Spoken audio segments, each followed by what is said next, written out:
آج ہم ایک اور بائبل کہانی کی طرف جا رہے ہیں۔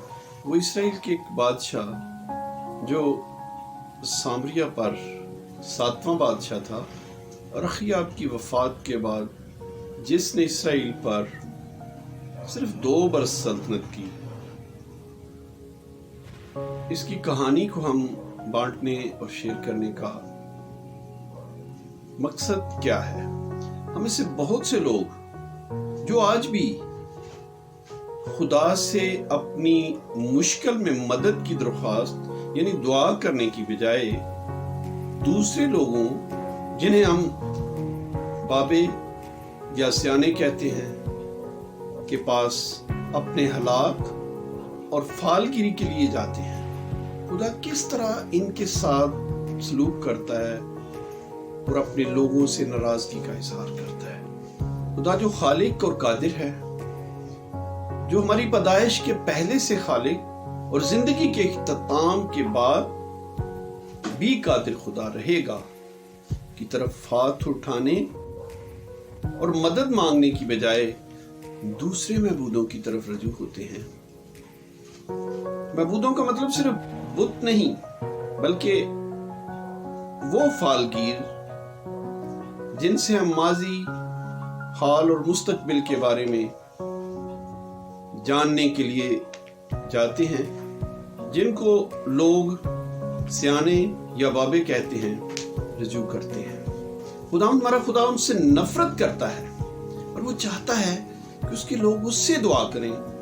جو خداوند ہمارا خدا دعا سننے کے لیے بےتاب رہتا ہے، اور اگر ہم خداوند اپنے خدا کو چھوڑ کر ایسے لوگوں کی طرف متوجہ ہوتے ہیں تو اس کا انجام موت ہے۔ خداوند خدا کی طرف متوجہ ہونا اور دعا کرنا، اس سے مانگنا زندگی ہی نہیں بلکہ ہمیشہ کی زندگی ہے۔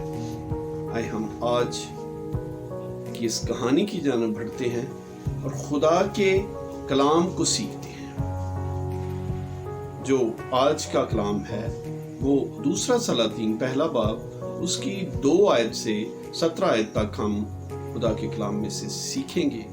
ہم کہانی کی طرف آگے بڑھتے ہیں، اور اکسیا اس جلملی دار کھڑکی میں سے جو سامریہ میں اس کے بالا خانہ میں تھی گر پڑا اور بیمار ہو گیا۔ اس نے قاصدوں سے جو اس کے ساتھ رہتے تھے ان کو بھیجا اور ان سے یہ کہا کہ جا کر ایکرون کے دیوتا بال زبوب سے پوچھو کہ مجھے اس بیماری سے شفا ہو جائے گی یا نہیں۔ لیکن خداوند کے فرشتہ نے ایلیا، جسے ہم الیاس بھی کہتے ہیں، تشبیہ سے کہا اٹھ اور شاہ سامرا کے قاصدوں سے ملنے کو جا اور ان سے کہہ کہ اسرائیل میں خدا نہیں جو تم اکرون کے دیوتا بال زبوب سے پوچھنے چلے ہو۔ اس لیے اب خدا یوں فرماتا ہے کہ تو اس پلنگ پر سے جس پر تو لیٹا ہے اترنے نہ پائے گا، بلکہ تو ضرور ہی مرے گا۔ سو ایلیا روانہ ہوا اور وہ قاصد اس کے پاس لوٹ آئے۔ سو اس نے ان سے پوچھا تم لوٹ کیوں آئے؟ انہوں نے اس سے کہا ایک شخص ہم سے ملنے کو آیا اور ہم سے کہنے لگا کہ اس بادشاہ کے پاس جس نے تم کو بھیجا ہے پھر جاؤ اور اسے کہو خداوند یوں فرماتا ہے کیا اسرائیل میں کوئی خدا نہیں جو تو اکرون کے دیوتا بال زبوب سے پوچھنے کو بھیجتا ہے؟ اس لیے تو اس پلنگ سے جس پر تو لیٹا ہے اترنے نہ پائے گا، بلکہ ضرور ہی مرے گا۔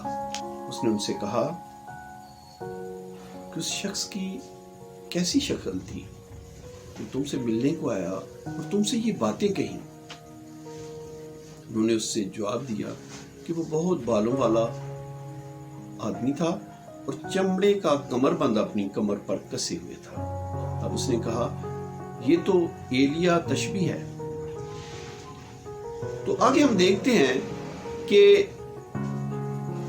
بادشاہ جو ہے وہ اپنے فوج کے پلٹون کمانڈر کو، جس کے پاس 50 سپاہی تھے، جس کے انڈر 50 سپاہی تھے، ان کو بھیجتا ہے۔ اور جب پہلوں کو بھیجتا ہے تو وہ اس کے پاس جاتے ہیں، اور پھر دوسروں کو بھیجتا ہے، دوسری پلٹن کو بھیجتا ہے سردار سمیت۔ تو کیا ہوتا ہے کہ وہ جاتے ہیں، اور ایلیا نے اس 50 کے سرداروں کو جب ملتے ہیں تو کیا ہوتا ہے کہ ان دونوں کو جو اس کے پاس جاتے ہیں، آسمان سے آگ نازل ہوتی ہے، اور ان جو دونوں آئے ان دونوں کو بھسم کر دیتی ہے۔ اور پھر ایک تیسرا گروہ جاتا ہے 50 لوگوں کا۔ ایلیا نے ان کو بھی جواب دیا کہ میں مرد خدا۔ پھر اس نے تیسرے 50 سپاہیوں کے سردار کو اس کے 50 سپاہیوں سمیت بھیجا، اور 50 سپاہیوں کا یہ تیسرا سردار پہاڑ کے اوپر چڑھا اور ایلیا کے آگے گھٹنوں کے بل گرا، اور اس کی منت کر کے اس سے کہنے لگا، اے مرد خدا، میری جان اور ان 50 کی جانیں جو تیرے خادم ہیں تیری نگاہ میں گراں بہا ہو۔ دیکھ، آسمان سے آگ نازل ہوئی اور 50 سپاہیوں کے پہلے دونوں سرداروں کو ان کے 50 سمیت بھسم کر دیا۔ سو اب میری جان تیری نظر میں گراں بہا ہو۔ تب خدا ان کے فرشتہ نے ایلیا سے کہا کہ ساتھ نیچے جا، اس سے نہ ڈر۔ تب وہ اٹھ کر اس کے ساتھ بادشاہ کے پاس نیچے گیا، اس سے کہا، خدا یوں فرماتا ہے کہ تو جو اکرون کے دیوتا بال زبوب سے پوچھنے کو لوگ بھیجے ہیں، تو کیا اس لیے کہ اسرائیل میں کوئی خدا نہیں ہے جس کی مرضی کو تو دریافت کر سکے؟ اس لیے تو اس پلنگ پر سے جس پر تو لیٹا ہے اترنے نہ پائے گا، بلکہ ضرور ہی مرے گا۔ سو وہ خدا ان کے کلام کے مطابق جو ایلیا نے کہا تھا مر گیا۔ آج ہم دیکھتے ہیں اس کہانی میں سب سے جو سبق آموز چیز ہے وہ یہ ہے کہ خدا سے مانگنا، خدا کبھی بھی کسی بھی، وہ بادشاہ ہو یا عام آدمی، اس کے سامنے نہ منصب کچھ چیز ہے، نہ عہدہ کچھ اہمیت رکھتا ہے۔ اس کے سامنے اس سے دعا کرنا اور اس کا ڈر رکھنا سب سے بڑی اہمیت ہے۔ اس سے جب ہم دعا کرتے ہیں، ہم اپنے وقت کو خدا کو دیتے ہیں، تو خدا یہ کبھی نہیں چاہتا کہ اس کے لوگ دوسرے بزرگوں کو یا دوسرے بابوں کے پاس جائیں یا کسی ایسے شخص کے پاس جائیں جو خدا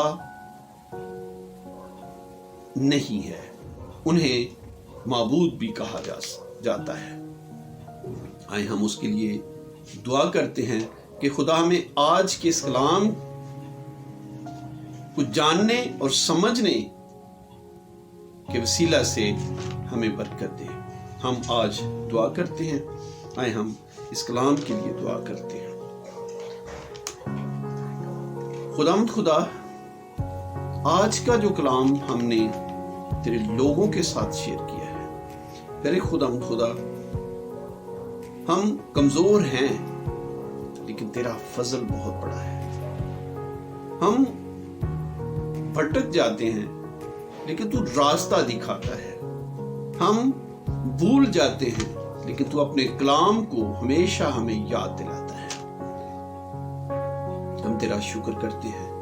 پیارے خدا آج کے اس کلام کے وسیلہ سے ایک ایک زندگی کو جو ہم تیرے کلام سے سیکھیں، ایک ایک کو برکت دے، ایک ایک کو شفا بخش، ایک ایک زندگی کو پیارے خداوند اپنے کلام کی گہری روشنی بخش، تاکہ پیارے خدا ہم تیرے کلام سے رہنمائی پائیں، نہ کہ دوسرے لوگوں سے، کیونکہ تیرا کلام سچائی ہے، تیرا کلام راستی ہے، تیرا کلام زندگی ہے، تیرا کلام شفا بخشتا ہے، تیرا کلام قوت بخشتا ہے، تیرا کلام پھر خدا کبھی بھی پھر رب دیوا کم نہیں ہوتا، بلکہ یہ کثرت سے کام کرتا۔ ہم تیرا شکر ادا کرتے ہیں اور پھر خدا بڑی برکت دے۔